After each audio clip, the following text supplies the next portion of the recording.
At the 8th and final Open Working Group on Sustainable Development Goals, the call to address social and economic inequality resonated strongly.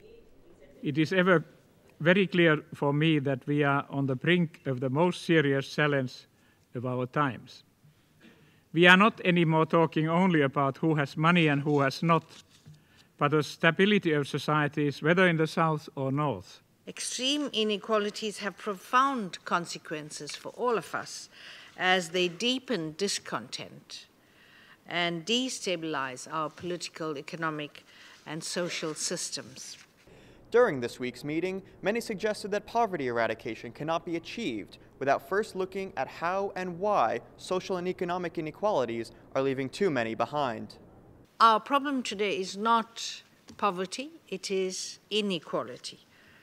There is no lack of wealth or resources. We have more than enough resources to eradicate poverty. The problem today is the great inequality in the distribution of these resources. Perhaps the most glaring example is gender inequality. Experts argued that women are still not reaping the benefits of economic and social growth, and that leaving women behind risks undermining sustainable development altogether. A sustainable world that is without poverty depends on women and gender equality. The meaningful inclusion on women is a must. Together, let us make the 21st century the century to empower women and girls and achieve equality between men and women, which will lead us to a better life for all of humanity. And I believe that as we go forward, I want you to take a message away today that the face of the future and that little girl who is sitting in my village in Nigeria, who is 10 years old, is the future of the world. And until we address the issue of the status of women and the issue of gender equality in our countries, we are not going to make any difference.